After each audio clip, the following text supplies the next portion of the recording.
स्वभाव के हिसाब से चलेंगी। लेकिन उसमें ये कह दूं कि मेरे नाम से या मेरे नाम के रोब से आपको कोई परेशान करे तो मैं बैठा हूं, और आप अनावश्यक अगर नागरिकों को और खेतड़ी के बाशिंदों को परेशान करोगे तो भी मैं बैठा हूं। ऐसा कहीं किंचित मात्र कोई कर्मचारी अधिकारी ना सोचे, कोई ग्रामीण ना सोचे कि हम व्यवस्थाओं से बड़े हैं। हम लोग सब एक व्यवस्था में बंधे हुए हैं। साथ चलोगे, सब लोग प्रेम से काम करोगे। मैं 15 साल के संघर्ष के बाद में, बड़े जीवन के संघर्ष के बाद में यहाँ पे विजयश्री मिली है। मुझसे एक्सपेक्टेशन भी लोगों की ज़्यादा है। लोगों ने प्रताड़नाएं भी झेली हैं राज में नहीं होते हुए।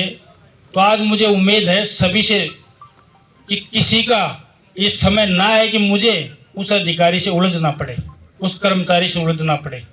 सब लोग प्रेम से काम करो। मैं एक बात फिर कहता हूँ, इज्जत कभी भी कोई रुतबे से नहीं मिलती है, इज्जत देने से मिलती है। और वो कहते हैं, एक लाइन का सेंटेंस है, respect can earn respecting others. अगर आप दूसरे को इज्जत दोगे तो इज्जत मुफ्त में मिलेगी। मैं सबको इज्जत दूंगा, लेकिन मेरे जो क्षेत्र के सर्व समाज, सब वर्ग, व्यापारी, किसान, युवा, महिला, सबके काम होने चाहिए। मेरा उद्देश्य ये है। ना मुझे आपसे कोई मंथली चाहिए, ना मुझे आपसे कोई रोब रुतबा चाहिए।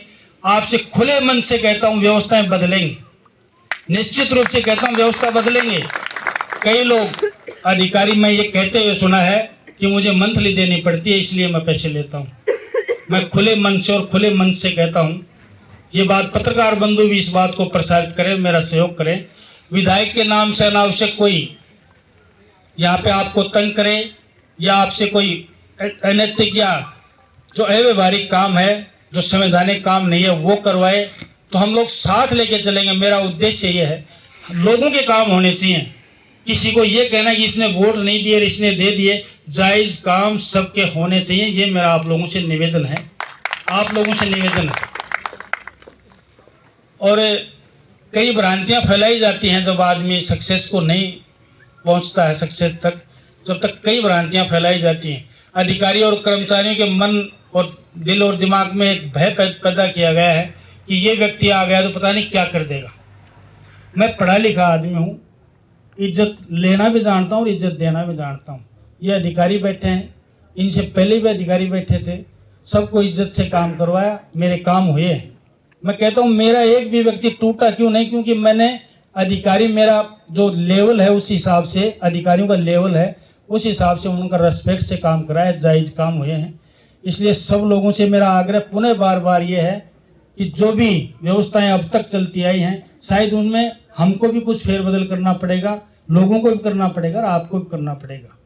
आज हमारी सरकार है, काम हमारे होंगे और इतने काम होंगे। नागरिक बंधु, आपसे कहना चाहता हूँ, युवाओं से, बुजुर्गों से, नौजवानों से और महिलाओं से, पहले सिस्टम अलग होता था। सेंटर की सरकार और राज्य सरकार की जब डिफरेंट होती हैं, अलग अलग होती हैं, तो सेंटर से जो स्कीम चलती है वो राज्य सरकार इम्प्लीमेंट नहीं करती है, उसको लागू नहीं करती है, अड़ंगे लगाती रहती है।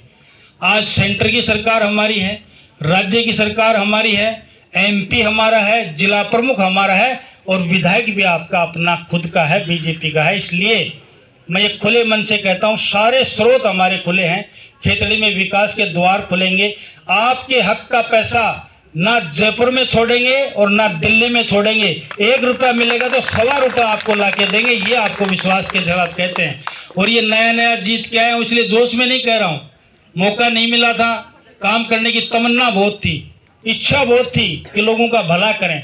जन्म में एक बार ही मिलता है। और मैं अधिकारियों से भी कहता हूँ, 1000 साल किसी को जीना नहीं है। आपके पास कलम की ताकत है, किसी का भला कर जाओ, जितना करना है कर जाओ भला। ये कलम आज मुझे मिली है, तो जो दिन भर किसी का भला करके जब रात को सोते हैं तो बहुत अच्छी नींद आती है, बहुत अच्छी नींद आती है। तो ये पुनर्जन्म की भी गारंटी नहीं है, कोई बहम में रह जाए कि मेरे को दूसरा जन्म मिलेगा जब मैं अच्छे काम करूंगा। इसी जन्म में करने पड़ेंगे। और कोई आदमी 60 साल में आप रिटायर होने वाले हो, 60 साल तक जिसका भला जिस तरीके से कर सकते हो करो। उसमें व्यवस्था में सहयोग हम लोग आपका करेंगे और आपसे भी व्यवस्था में सहयोग का और हमारे सहयोग की उम्मीद करते हैं। ये मेरा चुनाव जीतने के बाद में पहला सार्वजनिक भाषण है। मीडिया कर्मी भी यहाँ पे खड़े हैं, इसलिए मैं ये बातें स्पष्ट रूप से आप लोगों से कह रहा हूँ। इसी स्वभाव और इसी सिद्धांत से हम लोग काम करेंगे। जो योजनाएं सेंटर की और मोदी जी की अब चल रही हैं, उनमें अनेकों योजनाएं हैं। एक लाभार्थी जो असली रूप से पात्र है उस चीज़ का, उस तक हमारे देश की विडंबना है, प्रदेश की विडंबना है, क्षेत्र की विडंबना है। कई बार वो पात्र तक नहीं पहुंच पाती हैं। यहाँ पर ऐसे ऐसे लोग अनाज जो गेहूं मिलता है वो ले रहे हैं, जिनके घर में कर्मचारी हैं, घर में सरकारी कर्मचारी, वो गेहूं ले रहे हैं 5-5 किलो। अनेक योजनाएं ले रहे हैं जो उनका लाभ के वो हकदार नहीं, वो पात्र नहीं है। और एक पात्र मेरा गरीब आदमी जो झोंपड़ी में बैठा है, वो पात्र वंचित रहता है। ये व्यवस्थाएं जब तक इस देश में नहीं सुधरेंगी, तो मैं निवेदन करना चाहता हूं, आज अगर पूरे जो लाभ सेंटर के और स्टेट के कोई आदमी पढ़ ले और उनका लाभ ले ले, तो मैं समझता हूं जीवन सुखी रूप से वो काट सकता है, आनंद से और प्रसन्न चित्त से वो आदमी रह सकता है। लेकिन हमें योजनाओं की जानकारी नहीं होती, योजनाओं का इम्प्लीमेंट नहीं होता, ठीक से उन चीज़ों का जो पात्र है उनको लाभ नहीं मिल पाता है। खुले मंच में रहता हूं और खुले घर में रहता हूं, कभी भी आना, किसी भी टाइम पे आना, जो मुझसे मदद बन पड़ेगी, जितनी बन पड़ेगी, उसके लिए आपके लिए तैयार हूं। और जो योजनाएं हैं, मुझे अधिकारियों से निवेदन करना है, ये जो एक जन धन खाते की योजना है, इसमें एक थोड़ी सी दिक्कत ये है, जिसके खाते अलग हो जाते हैं, उनके 2 भाई अलग हो गए, जिनके राशन कार्ड अलग हो गए, तो ये खाद्यान्न का है और ये जन धन खाते का, इसमें थोड़ा सा कॉम्प्लिकेशन है, उसको आप लोग दूर करें। और जो ये उज्ज्वला में कनेक्शन माताओं बहनों को वैसे तो भरपूर मिले हैं, मैं एसडीएम साहब से बात कर रहा था, लेकिन फिर भी कोई गैस के कनेक्शन से वंचित रह गया हो, तो यहाँ पर आप लोग अधिकारियों से संपर्क करें। अनेक योजनाएं हैं, जिन योजनाओं का बखान करें और उनको गिनाएं तो शायद किसी अधिकारी को पूरी योजना याद नहीं होंगी। मोदी जी ने इस देश का 10 साल में जो कायाकल्प किया है, वो इसलिए नहीं कर रहा हूँ कि मेरी पार्टी के नेता हैं, ये देश पहले भी यही था। इस देश में मौसम भी चाह रही थे, ये पहाड़ भी यही थे, ये नागरिक भी यही थे, ये सामाजिक व्यवस्था भी यही थी। और ये देश के सारे पूर्व से ही सूरज निकलता था और पश्चिम में ही छिपता था। लेकिन 75 साल में इस देश की सुध किसी ने ली नहीं। ये बात मैं इस मंच के माध्यम से कहना चाहता हूँ। वो माँ भारती का लाल आज इस देश को 10 वर्ष के अंदर दुनिया के मानचित्र पर 1 नंबर पर लाके खड़ा करने का काम जिसने किया, उसका नाम है नरेंद्र मोदी। वो व्यक्ति देश के लिए जीता है, देश को परिवार मानने वाला व्यक्ति।